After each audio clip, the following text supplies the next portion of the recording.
कत्तलखाना देहू आळंदी रस्त्यावरचा कत्तलखाना रद्द करा। त्याशिवाय मोशीच्या जवळचा कचरा डेपो विस्तारासाठी दिलेलं आरक्षण रद्द करा। आणि नागेश्वर मंदिर, नागेश्वर महाराज यांच्या भंडाऱ्यासाठीच्या आरक्षणाच्या भंडाऱ्यासाठीच्या जागेवरती जे आरक्षण टाकले ते रद्द करा। या तीन मागण्यांसाठी मोशीचे नागरिक, मोशीचे ग्रामस्थ पेटून उठलेत। नमस्कार, मी अविनाश शिलेकर, पीसीबी टुडे मध्ये आपलं स्वागत आहे। पीसीबी कट्ट्यामध्ये शहर विकास आराखड्यातले वेगवेगळे विषय आपण घेत असतो। त्याच्यामध्ये आता मोशीचा हा विषय महत्त्वाचा आहे। मोशी ग्रामस्थांची, मोशीच्या गावकऱ्यांची आज एक जबरदस्त सभा झाली। नागेश्वर महाराज मंदिरामध्ये ही सभा झाली। 2-3 दिवसापासून या विषयाची चर्चा होती की मोशी जवळचा जो कत्तलखाना आहे, थोडक्यामध्ये आळंदीपासून अवघ्या 2-3 किलोमीटर अंतरावरती, म्हणजे आळंदीला संत ज्ञानेश्वरांची समाधी आहे, संजीवन समाधी आहे। हे महाराष्ट्राच्या अस्मितेचं प्रतीक आहे। महाराष्ट्रातील तमाम भागवत धर्मीय वारकरी पंथाचं ते आशास्थान आहे, श्रद्धास्थान आहे। त्या मार्गावरती कत्तलखाना होतोय। इतकंच नाही तर नवनाथ पंथीयांपैकी अडभंगनाथ महाराज यांचं एक विश्रांती स्थळ म्हणजे दुरुळगाव, जे ज्या कत्तलखान्यापासून अवघ्या हाकेच्या अंतरावरती आहे। इतकंच नाही तर अयोध्येच्या प्रभू श्रीराम मंदिराचे जे कोषाध्यक्ष आहेत स्वामी गोविंद गिरीजी यांच्या आश्रमाच्या अगदी भिंतीला लागून शेजारीच हा कत्तलखाना आरक्षण टाकले नवीन विकास आराखड्यामधलं। मोशीमध्ये नागेश्वर महाराज यांचं देवस्थानचं, नागेश्वर महाराजांचं तिथं म्हणजे मंदिर आहे, महामंदिर आहे।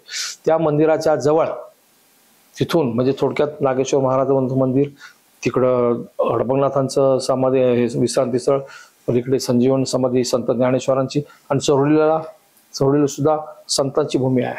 म्हणजे या सगळं संत भूमीमध्ये देहू आळंदी संत तुकाराम महाराज, संत ज्ञानेश्वर महाराज यांच्या पालख्या, यांचे वारकरी देहू आळंदी या रस्त्यावरून कायम ये जा करत असतात। रोज लाखो वारकरी त्या रस्त्यावरती असतात।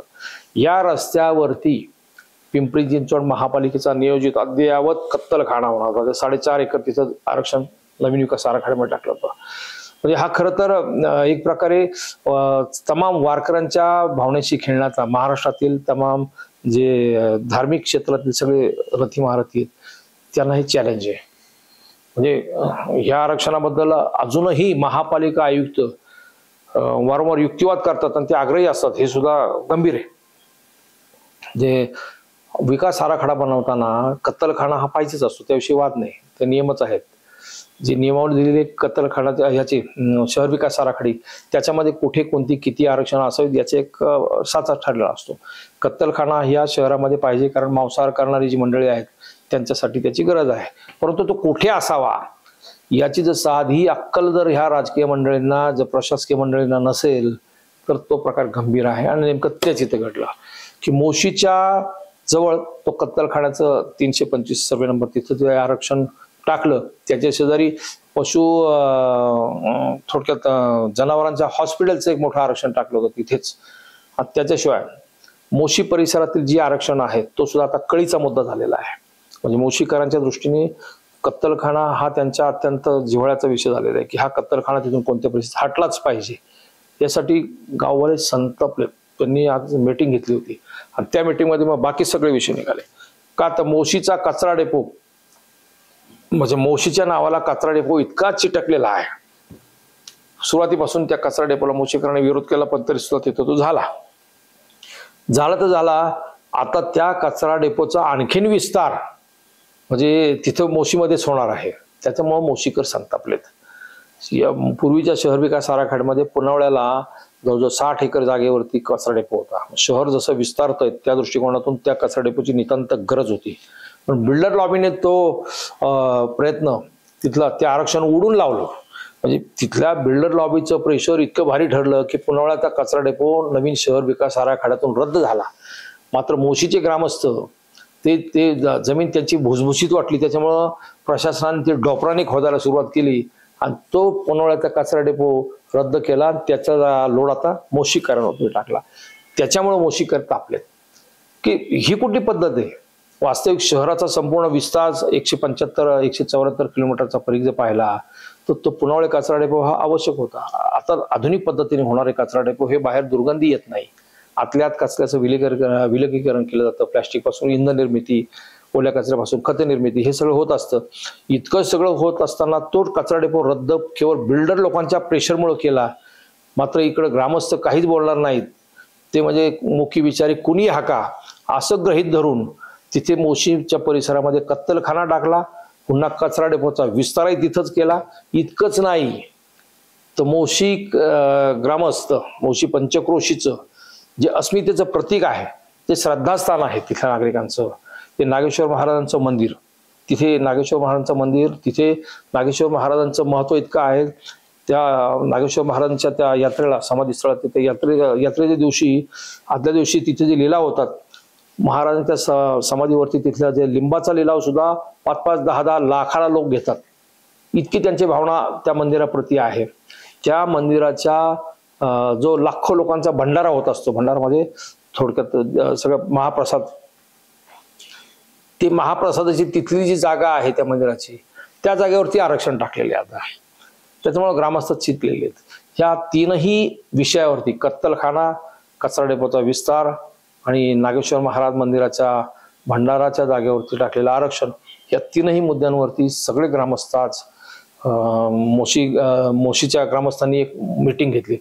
सगळ्यांनी चिडून संतापून भाषणं केली त्याच्यामध्ये. म्हणजे मोशीकरांना तुम्ही तितकं गृहीत धरू नका. जर ही आरक्षणं तिथून हटवली नाहीत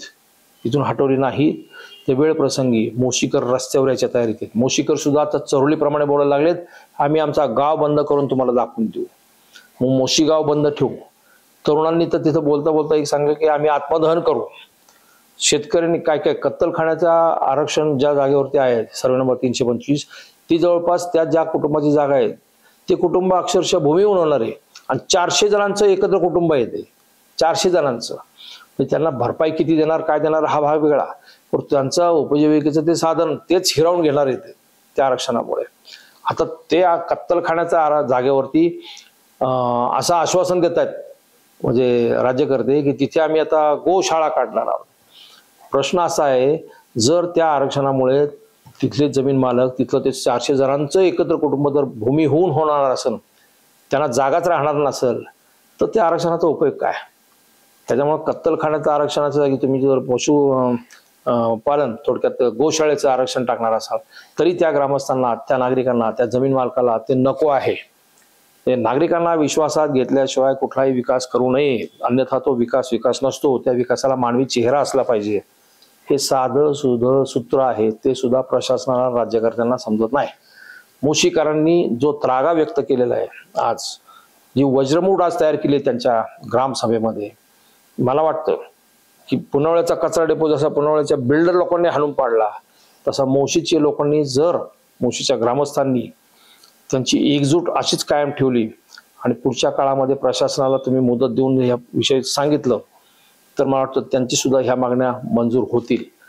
आरक्षण पाहिजे कशासाठी? दवाखाना, शाळा, तुमचे उद्यानं वगैरे वगैरे, त्या डेव्हलपमेंटच्या इतर ज्या गोष्टी त्याच्यामध्ये. परंतु कोणतं आरक्षण कुठे हवं, कुठं नको, याचं सुद्धा काहीतरी भान असायला पाहिजे.